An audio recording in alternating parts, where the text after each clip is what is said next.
There's certainly an undeniable level of confidence within this Tennessee offense, starting with first-year starter Nico Iamaleava to what may be a pair of his favorite receivers and Bru McCoy and Dante, who believe they could have one of the most explosive offenses in the country. I'm Paige Dower. This is the Field Pass.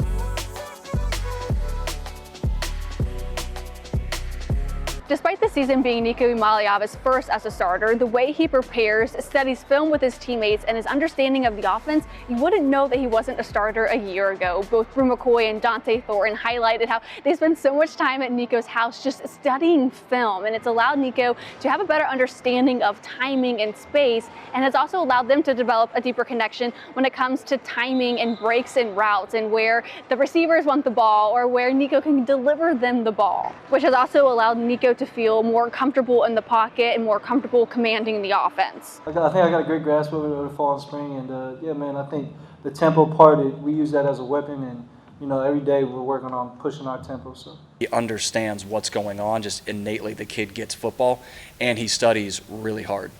Like his off-season preparation is really, really good. It's older than he appears to be. Because of that, I feel like he's grasped it well. Like he goes out there, take the field. You don't feel like you've got a freshman quarterback that's never done it full time before. You feel like you're in there, you're not pulling him back, you're not holding back from anything, you're just letting the kid go play. Because that's when he's at his best, when you just cut that guy loose and kind of enjoy watching. And being in his second year with the system, another round of preseason fall camp, Dante has a lot more confidence and understanding of the offense to him. And it's something Nico has also noticed a great deal as well during their time, studying film at Nico's house. Because if you rewind to last year, Dante wasn't producing the way the expectations would have indicated that he would have. He says maybe around that UK game, things started to click. And then, of course, shortly thereafter, he did go down with an injury and wasn't able to build on that connection or production he felt he was starting to get during that UK game. And a lot of that was because he had all of these goals laid out for himself, and he wasn't meeting them in the way that he wanted to. So having this additional year to learn the system has had a great payoff, really, for both of them, but especially Dante. The number one area that I improved the most on in my game would be like my mental game and not letting the low plays or lights in the game affect me as much. And then I would just say my overall route running and like intermediate route running, I felt like I improved a lot on that this whole offseason. Outside and inside, so I feel like he's just more comfortable being in the offense, getting that first year under his belt, just like me getting that first year under my belt. It takes some time to get this offense really down. So I feel like Dante's looked great in the fall and the spring. He had a great fall camp, and can't wait to watch him go out there and work. Connection that seems very obvious that Nico is excited to show off the connection is with Bru McCoy, and actually their connection predates Tennessee. They're both from California, and growing up, Nico says he knew quite a bit about Bru McCoy, so much so he even went to a few of his high school games, and to say the least, he says he was blown away with what he saw on the field. Yeah, man, when I was younger, man, I thought Bru was, the greatest high school player of all time.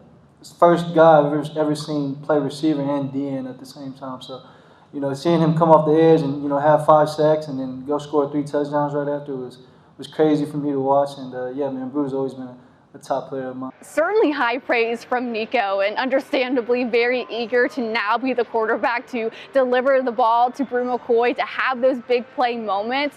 But those big play moments have looked a little different here in preseason fall camp because, as most of us or all of us remember, during that South Carolina game a season ago, Bru McCoy went down with a season-ending injury. And since that game, he has been working his way back. Joey Halsley, the offensive coordinator, actually said because of the competition in the room and, multiple people having injuries, that's why they're ahead of their recovery process or their recovery date. Both, Dante and Bru McCoy recovering together, pushing each other to continue to develop in their recovery and now be ahead of schedule at this point. So as he's working his way back, those big play moments look a little different. But each day in practice, each week in practice, those big play moments end up getting bigger and that connection gets stronger. Both of them very excited to capitalize on that this season. It's been great, man. Bru's one of the hardest workers I know, so I see him every day go out there and work and, put his head down, man. It makes me want to go out there and work even harder. So it's definitely exciting to see him get back into his own, man. I feel like, that five on him, make him back to his high school days. So, hopefully, we'll get to show you me and Bru's connection. You start to build your confidence back. You start to, like you said, build a connection with them. They start to understand how you run routes, how you come out at the top of a route, your decision-making process. And so those first few, it's just like the beginning of starting to build the foundation of confidence, and then you have an entire camp to just keep building on that, and then now with a mock game week and then another game week to just keep going.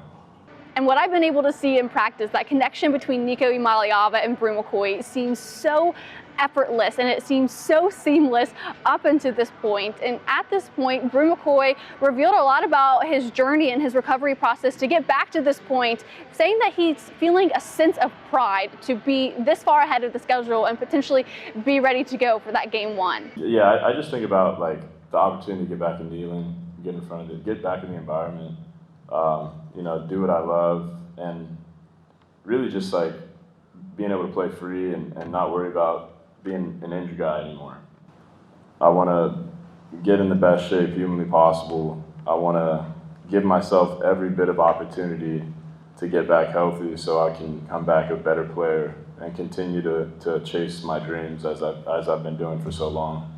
And it might seem like a double-edged sword to have so much talent in each position on offense and essentially having so many mouths to feed, but really it's the exact opposite. As they plan for a long, potential 17-game season, the luxury of having that depth is they'll be fresher longer, and the competition really is only making them better. I think in 22, it was a high demand of volume on every game. You know, you're playing 80, 85 plays.